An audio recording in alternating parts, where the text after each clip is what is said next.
Good morning. Today I am going to be doing a Chatty Get Ready With Me, specifically focused around tracking your macros and kind of an introduction to how you can track your macros if you're trying to lose weight or also if you're trying to gain muscle. I feel like a lot of you guys are interested in this topic and it's something that I have a ton of knowledge about. So I figured I would just kind of chat through some tips and how-tos while I'm kind of getting ready for my day. And I did post a full day of eating just like a week ago. So if you're interested in seeing what I eat, you can check that out. I'll link it up above. So first things first, what is tracking your macros? So basically every single food has either carbohydrates, protein, or fat. Those are the three macronutrients and they make up how you calculate your total caloric intake. So macronutrients are super important because they will ultimately help change your body composition depending on your goals. In order to start out, you're gonna wanna figure out your baseline calories, your baseline macronutrients. So I recommend using a tool that I will flash up on the screen now. And with these tools online, you can just kind of figure out where your baseline should be. You will put in your weight, your gender, your activity level, information like that, as well as your goals. And I kind of just use this as a baseline to get started. My kind of baseline and general rule of thumb is for protein, you're going to want that to be about what your lean body weight would be. So daily protein goal around that number.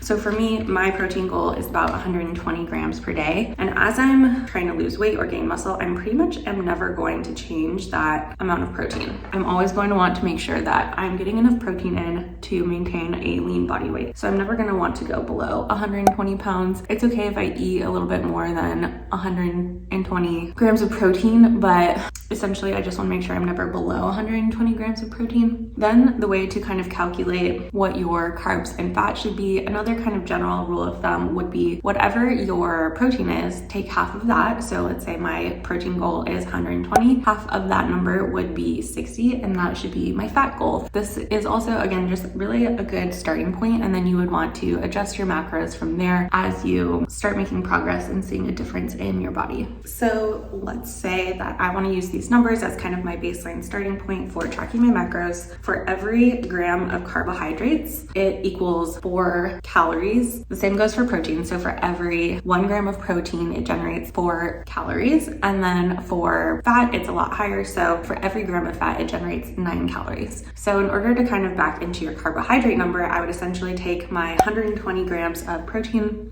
multiply that by 4, take my 60 grams of carbs, multiply that by 9, and that's going to give me 1,020 calories. Or let's say my maintenance weight is around 1,800 calories. So I would essentially take 1,800 and subtract 1,020 calories from 1,800. So by subtracting those, I actually get 780 calories left. To get my number of carbohydrates, I'm gonna take 780 and divide it by 4. And that gives me 195 grams of carbs. So this would basically be a really good kind of baseline for me to start tracking my macros every single day and kind of see what happens to my body weight as I start tracking. So I would basically recommend kind of staying at those calories for at least 2 to 3 weeks and be consistent as possible. The biggest thing here, and I know this is something a lot of people struggle with, is not staying consistent on the weekends. I struggle with this too. If you can try and only have, 1 or 2 cheat meals over the weekend versus an entire weekend where you don't track at all, you're going to see a lot better progress. And your body really is just craving consistency. So if you're able to stay consistent as you can over the weekends, then you're going to definitely see results a lot faster. Some other tips are to take progress pictures. I know it feels weird, but that's going to be one way that you'll really see your progress. And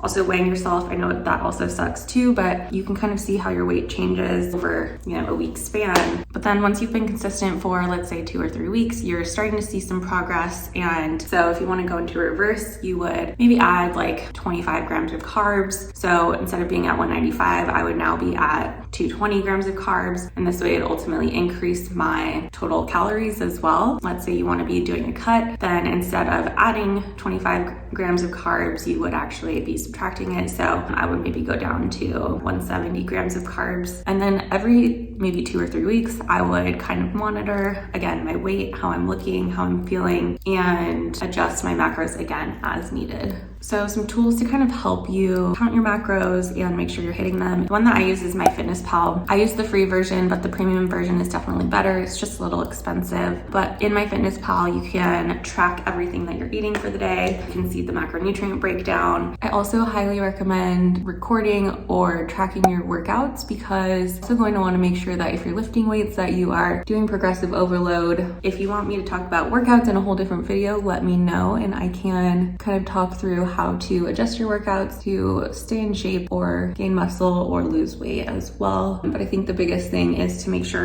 if you're doing a cut, you want to be increasing your cardio, and if you're doing like a reverse or a bulk or maintenance, you aren't going to want to be increasing your cardio, but either maintaining it or decreasing your cardio. And honestly, that's kind of it. Like, tracking macros does not have to be complicated. I think a lot of people think it's scary, but it really isn't once you kind of get the hang of it. MyFitnessPal has a lot of little, features that help make it a little easier as well. Things like copying meals over. Since I have the same breakfast almost every day, I can just copy that meal over from every single day, and that makes tracking just so much easier. You can also, import recipes if you find something on the internet that you want to make. There's a lot of little features like that can help simplify the tracking process. And I know it is kind of hard at first, but once you get the hang of tracking and understanding like how much you're eating, it will just be so much easier to actually see results. And I do think that tracking macros and staying consistent with it is key to weight loss or muscle gaining or any of that. And if you're trying to lose weight, I know that it's hard and it can feel really defeating. My piece of advice is just, you're going to have to be patient. You're not going to see results in a week or 2 weeks even. Again, this is why taking progress pictures can be so helpful, because you may not see those little changes in the mirror every day. If you compare day 1 to day 30, I think you would see big results. Hopefully this was helpful. I think tracking macros, even though it can be intimidating, it is so useful. It is so key to seeing progress. And please let me know what questions you have. I would love to answer them, go into further depth on any of these topics. I think that's all I have to say on my intro to tracking macros and how you can get started. As always, don't forget to like this video, hit that subscribe button, and leave a comment. Let me know what else you would like to see from me. As you know, I am posting every day in the month of February. And actually, I think tomorrow I'm going to be posting a full day of eating while I was in Cancun. So this will be a lot more of like untracked, how I'm trying to balance my macronutrients while making sure I'm getting enough protein and trying to not like overdo it while on vacation. And yeah, I will talk to you guys next time. If you made it this far, thank you so much for being here.